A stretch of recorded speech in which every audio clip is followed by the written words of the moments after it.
welcome back to the channel.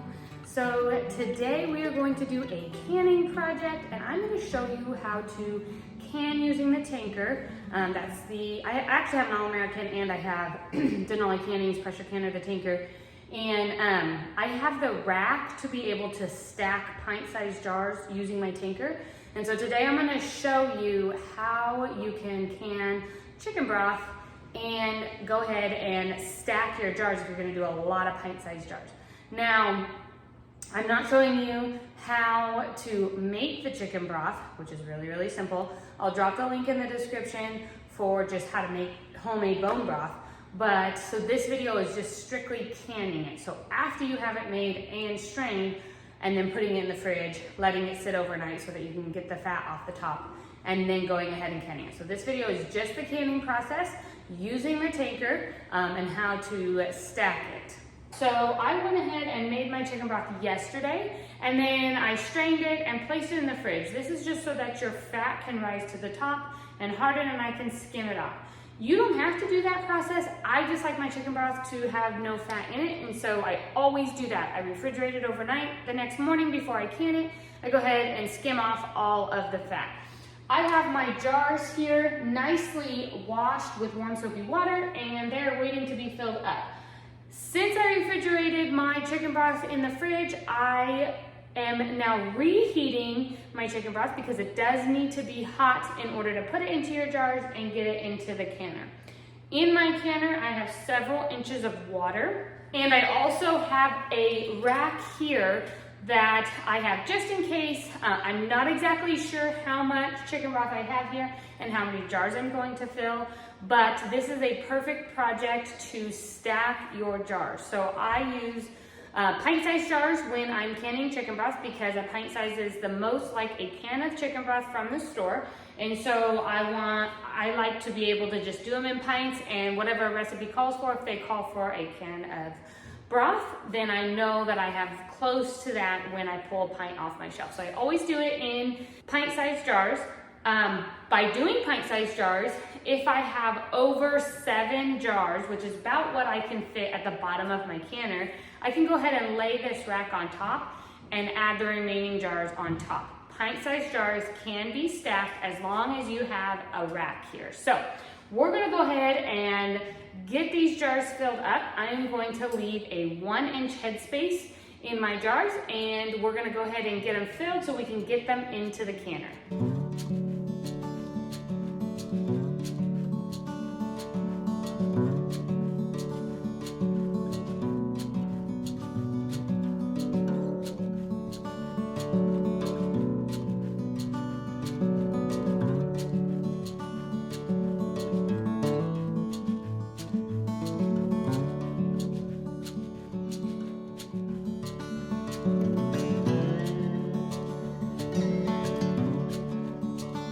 I got all of my jars at a 1-inch headspace. I'm just going to take this tool here. You can use the back of a wooden spoon or anything, and I'm gonna stick it down in each of my jars a few times just to make sure that there aren't any air pockets.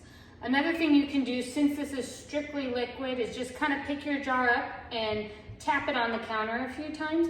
That also will release any air bubbles or air pockets that could potentially hinder your seal. Okay, now I have a clean dish towel here that has just a little bit of water on it. I'm gonna go ahead and wipe the rims of all of my jars.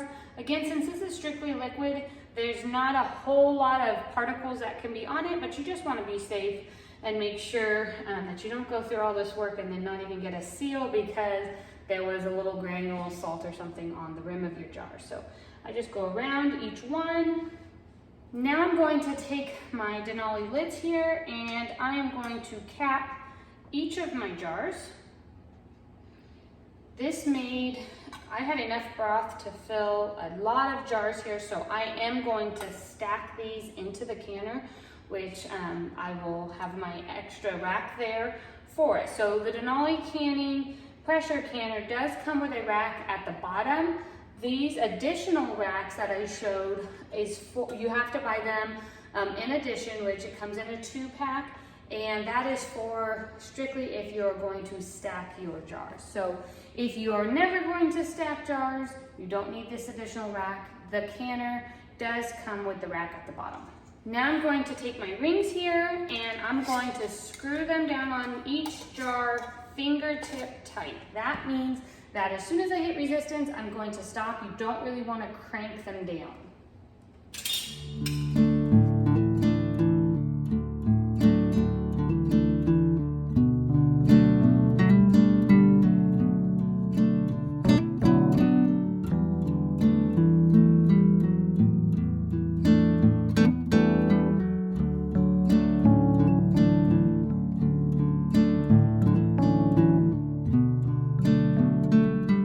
Now that I got all of my lids and rings on, I'm gonna go ahead and get them into the canner, and then we will be ready to get the lid on.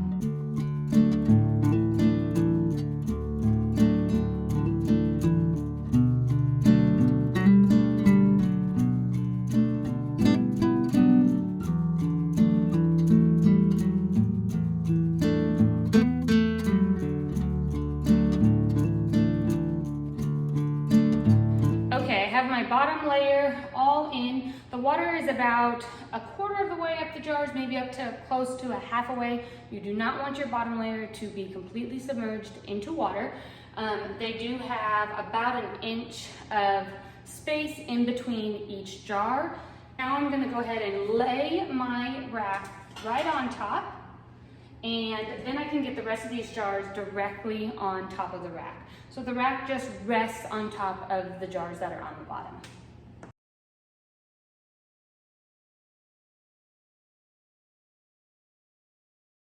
Okay, now that I have all of my jars in the canner, it is nice and full. I'm gonna go ahead and stick my lid on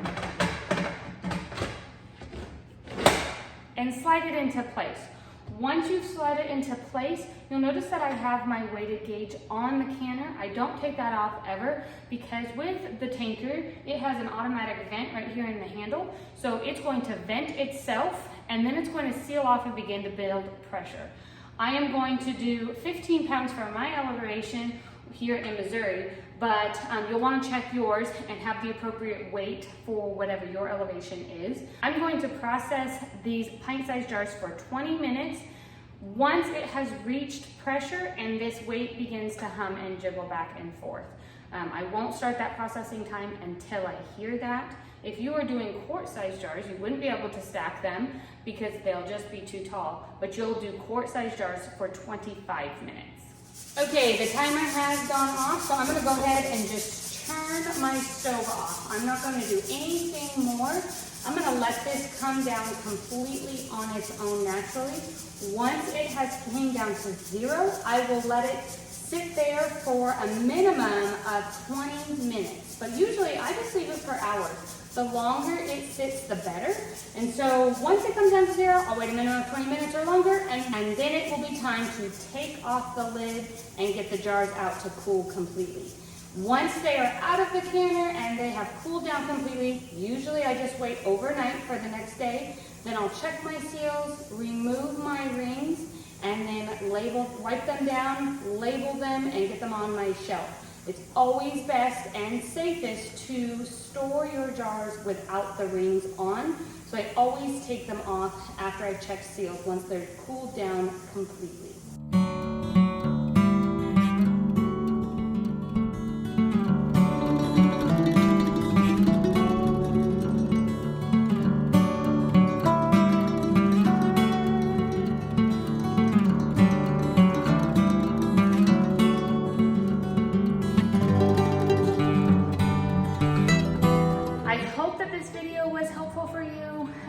And learning how to stack your jars, because when you go through a canning process, it's just really nice to be able to do a lot of things at one time and to maximize your time by getting double the amount of jars on your shelf. Make sure to like and subscribe to the video. I send out one new video every single week. Jump on over to the blog and put in your email address over there. I send out an email a week over there on Tuesdays, and usually I have some recipes in there, different gardening tips, canning tips, ranch life, farm life, all of that that stuff that we do here on our homestead. So I will see you next time. Take care.